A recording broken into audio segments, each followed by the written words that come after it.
Hi all, it is Friday today and the sun is shining and we are on page 272, right at the top, a couple of lines down. So let's make a start. Come, come, he said, while there's life there's hope, as my father used to say, and fair time pays for all. I was going down the tunnel once again. I had been that way twice when I knew there was a dragon at the other end, so I will risk a third visit when I am no longer sure. Anyway, the only way out is down, and I think this time you had better all come with me. In desperation they agreed, and Thorin was the first to go forward by Bilbo's side. Now do be careful, whispered the hobbit, and be as quiet as you can be. There may be no smog at the bottom, but then again there may be. Don't let us take any unnecessary risks. Down, down they went. The dwarfs could not, of course, compare with the hobbit in real stealth, and they made a deal of puffing and shuffling which echoes magnified alarmingly. But though every now and again Bilbo and Fierce stopped and listened, not a sound stirred below. Near the bottom, as well as he could judge, Bilbo slipped on his ring and went ahead. But he did not need it. The darkness was complete, and they were all invisible, ring or no ring. In fact, so black was it that the hobbit came to the opening unexpectedly, put his hand on air, stumbled forward, and rolled headlong into the hall. There he lay face downwards on the floor and did not dare to get back up, or hardly even to breathe. But nothing moved. There was not a gleam of light, unless, as it seemed to him, when at last he slowly raised his head, there was a pale white glint above him, and far off in the gloom. But certainly it was not a spark of dragon fire, though the worm stench was heavy in the place, and the taste of vapour was on his tongue. At length Mr. Baggins could bear it no longer. "Confound you, Smaug, you worm," he squeaked aloud. "Stop playing hide and seek. Give me a light and then eat me if you can catch me." Faint echoes ran round the unseen hall, but there was no answer. Bilbo got up and found that he did not know in what direction to turn. "Now I wonder what on earth Smaug is playing at," he said. "He is not at home today, or tonight, or whatever it is, I do believe. If Oin and Gloin have not lost their tinder boxes, perhaps we could make a little light and have a look round before the luck turns." "Light?" he cried. "Can anybody make a light?" The dwarves, of course, were very alarmed when Bilbo fell forward down the step with a bump into the hall, and they sat huddled just where he'd left them at the end of the tunnel. "Shush, shush," they hissed when they heard his voice. And though that helped the hobbit to find out where they were, it was some time before he could get anything else out of them. But in the end, when Bilbo actually began to stamp on the floor and screamed out "light" at the top of his shrill voice, Thorin gave way, and Oin and Gloin sent back to their bundles at the top of the tunnel. After a while, a twinkling gleam showed them returning, Oin with a small pine torch alight in his hand, and Gloin with a bundle of others under his arm. Quickly Bilbo trotted to the door and took the torch, but he could not persuade the dwarfs to light the others or to come and join him yet. As Thorin carefully explained, Mr. Baggins was still officially their expert burglar and investigator. If he liked to risk a light, that was his affair. They would wait in the tunnel for his report, so they sat near the door and watched. They saw the little dark shape of the hobbit start across the floor, holding his tiny light aloft. Every now and again, while he was still near enough, they caught a glint and a tinkle as he stumbled on some golden thing. The light grew smaller as he wandered away into the vast hall. Then it began to rise, dancing into the air.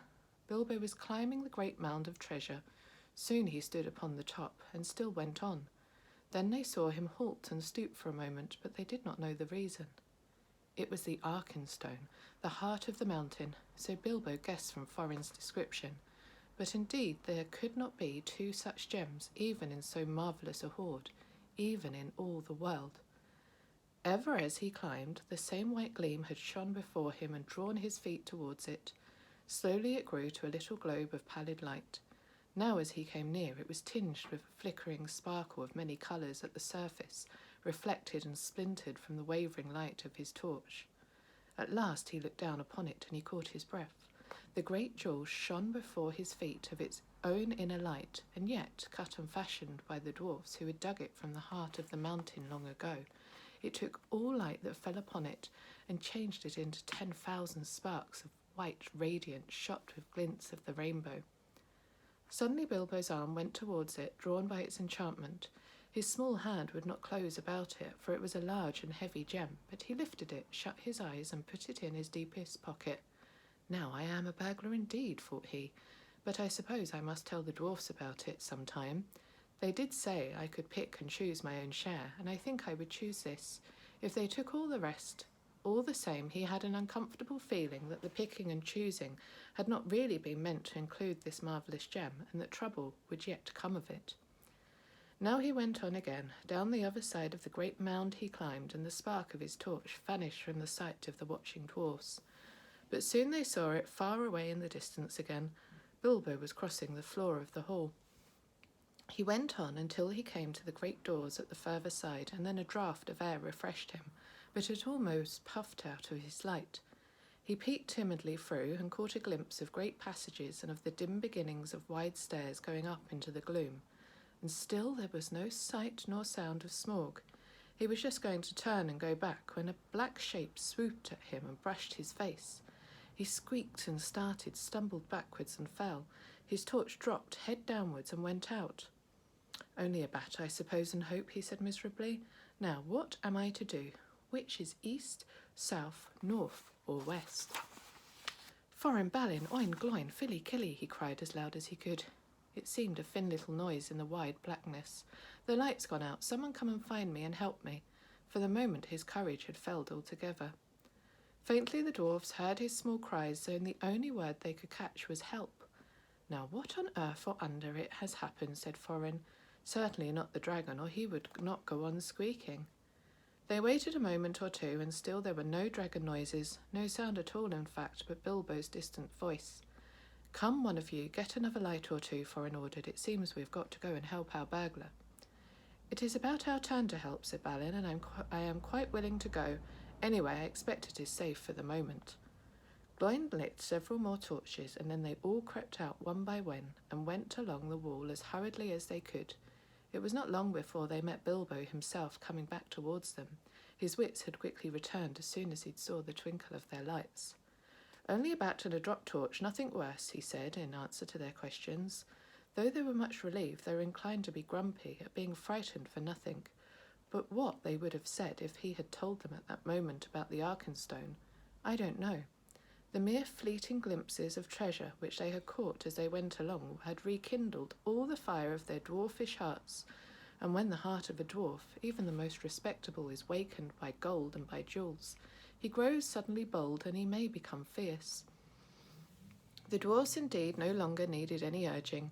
All were now eager to explore the hall while they had the chance, and willing to believe that, for the present, Smaug was away from home. Each now gripped a lighted torch, and as they gazed, first on one side and then on another, they forgot fear and even caution. They spoke aloud and cried out to one another as they lifted old treasures from the mound or from the wall and held them in the light, caressing and fingering them. Filly and Killy were almost in merry mood, and finding still hanging there many golden harps strung with silver, they took them and struck them, and being magical, and also untouched by the dragon, who had small interest in music, they were still in tune. The dark hall was filled with a melody that had long been silent, but most of the dwarfs were more practical.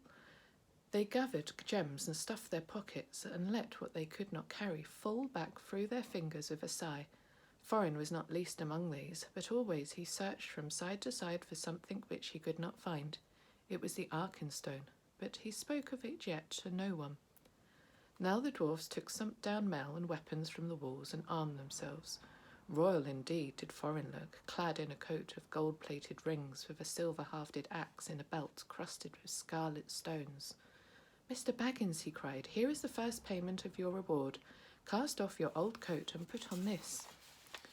With that he put on Bilbo a small coat of mail wrought for some young elf prince long ago. It was of silver steel, which the elves called milfril, and with it went a belt of pearls and crystals. A light helm of figured leather, strengthened beneath with hoops of steel and studded about the brim with white gems, was set upon the hobbit's head. "I feel magnificent," he thought, "but I expect I looked rather absurd. How they would laugh on the hill at home! Still, I wish there was a looking-glass handy." All the same, Mr. Baggins kept his head more clear of the bewitchment of the hoard than the dwarfs did. Long before the dwarfs were tired of examining the treasure, he became wary of it and sat down on the floor, and he began to wonder nervously what the end of it all would be. I would give a good many of these precious goblets, he thought, for a drink of something cheering out of one of Bjorn's wooden bowls. Foreign, he cried aloud. What next? We are armed, and what good has any armour ever been before against Smaug the Dreadful? This treasure is not yet won back. We are not looking for gold yet, but for a way of escape, and we have tempted luck too long. You speak the truth, answered Foreign, recovering his wits. Let us go. I will guide you. Not in 1,000 years should I forget the ways of this palace. Then he held the others, and they gathered together, and holding their torches above their heads, they passed through the gaping doors, not without many a backward glance of longing. Their glittering mail they had covered again with their old cloaks and their bright helms with their tattered hoods, and one by one they walked behind Foreign, a line of little lights in the darkness that halted often, listening in fear once more for any rumour of the dragon's coming. For all the old adornments were long mouldered or destroyed, and though all were befouled and blasted from the coming and goings of the monster, Foreign knew every passage and every turn. They climbed long stairs and turned and went down wide echoing ways and turned again and climbed yet more stairs and yet more stairs again. These were smooth, cut out of the living rock, broad and fair, and up the dwarfs went, and they met no sign of any living thing, only furtive shadows that fled from the approach of their torches, fluttering in the draughts.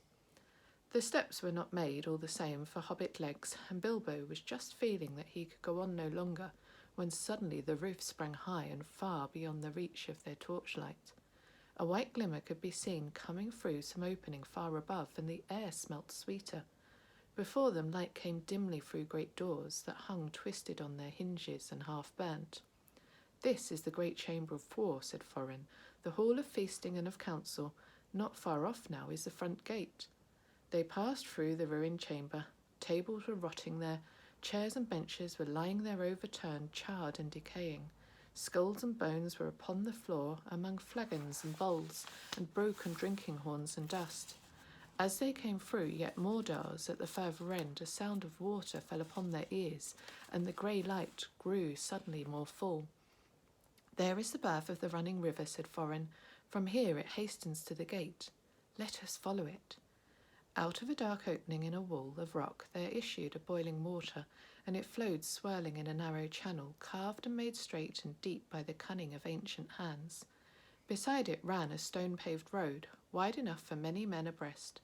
Swiftly along this they ran, and round a wide-sweeping turn, and behold! Before them stood the broad light of day.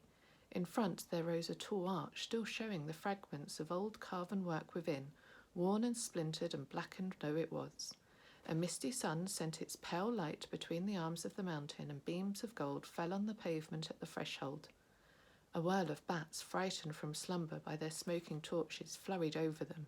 As they sprang forward, their feet slivered on stones, rubbed smooth and slimed by the passing of the dragon. Now before them the water fell noisily outward and foamed down towards the valley. They flung their pale torches to the ground and stood gazing out with dazzled eyes. They had come to the front gate and were looking out upon Dale. Well, said Bilbo, I never expected to be looking out of this door, and I never expected to be so pleased to see the sun again, and to feel the wind on my face. But, ow, this wind is cold. It was. A bitter easterly breeze blew with a fret of oncoming winter. It swelled over and round the arms of the mountain into the valley, and sighed among the rocks. After their long time in the stewing depths of the dragon-haunted caverns, they shivered in the sun. Suddenly Bilbo realised that he was not only tired, but also very hungry indeed. It seems to be late morning, he said, and so I suppose it is more or less breakfast time, if there is any breakfast to have. But I don't feel that Smaug's front doorstep is the safest place for a meal. Do let's go somewhere where we can sit quiet for a bit. Quite right, said Balin, and I think I know which way we should go. We ought to make for the old lookout post on the southwest corner of the mountain. How far is that? Asked the hobbit. 5 hours' march, I should think. It will be rough going. The road from the gate along the left edge of the stream seems all broken up. But look down there. The river loops suddenly east across Dale in front of the ruined town. At that point there was once a bridge, leading to steep stairs that climbed up the right bank, and so to a road running towards Ravenhill. There is, or was, a path that left the road and climbed up to the post. A hard climb too, even if the old steps are still there. Dear me, grumbled the Hobbit. More walking and more climbing without breakfast. I wonder how many breakfasts and other meals we have missed inside that nasty clockless, timeless hole. As a matter of fact, 2 nights and a day between had gone by, and not altogether without food, since the dragon smashed the magic door. But Bilbo had quite lost count, and it might have been 1 night or a week of nights for all he could tell. Come, come, said Thorin, laughing. His spirits had begun to rise again, and he rattled the precious stones in his pockets. Don't call my palace a nasty hole. You wait till it's been cleaned and redecorated. That won't be till Smaug's dead, said Bilbo glumly. In the meanwhile, where is he? I would give a good breakfast to know.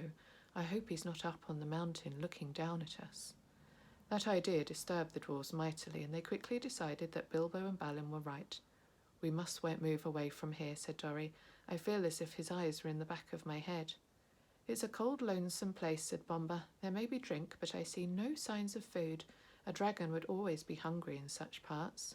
Come on, cried the others. Let us follow Balin's path. Under the rocky wall to the right there was no path, so on they trudged among the stones on the left side of the river, and the emptiness and desolation soon sobered even Thorin again. The bridge that Balin had spoken of they found long fallen, and most of its stones were now only boulders in the shallow, noisy stream, but they forded the water without much difficulty, and found the ancient steps and climbed the high bank. After going a short way they struck the old road, and before long came to a deep dale sheltered among the rocks.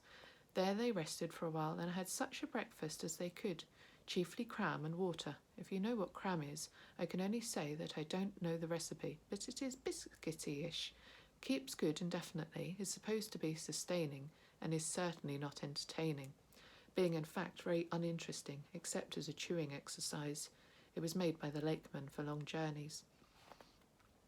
After that they went on again, and now the road struck westwards and left the river, and the great shoulder of the south, pointing mountain spur, drew even nearer. At length they reached a hill path. It scrambled steeply up, and they plodded slowly, one behind the other, till at last, in the late afternoon, they came to the top of the ridge and saw the wintry sun going downwards to the west. Here they found a flat place without a wall on 3 sides, but back to the north by a rocky face, in which there was an opening like a door. From that door there was a wide view east and south and west. Here, said Balin, in the old days we used always to keep watchmen, and that door behind leads into a rock-hewn chamber that was made here as a guard-room. There were several places like it round the mountain, but there seemed small need for watching in our days of our prosperity, and the guards were made over-comfortable, perhaps, over-wise otherwise we might have had longer warning of the coming of the dragon, and things might have been different. Still, here we can now lie hid and sheltered for a while, and can see much without being seen. Not much use if we have been seen coming here, said Dorry, who was always looking up towards the mountain's peak, as he expected to see Smaug perched there like a bird on a steeple. We must take our chance of that, said Thorin. We can go no further today. Hear, hear, cried Bilbo, and flung himself on the ground. In the rock chamber there would have been room for 100. There was a small chamber further in, more removed from the cold outside. It was quite deserted. Not even wild animals seemed to have used it in all the days of Smaug's dominion. There they laid their burdens, and some threw themselves down at once and slept, but the others sat near the outer door and discussed their plans. In all their talk they came perpetually back to one thing. Where was Smaug? They looked west, and there was nothing, and east there was nothing, and in the south there was no sign of the dragon. But there was a gathering of very many birds. At that they gazed and wondered, but they were no nearer understanding it when the first cold stars came out. And that's the end of the chapter, so I will see you again next week. Have a lovely weekend.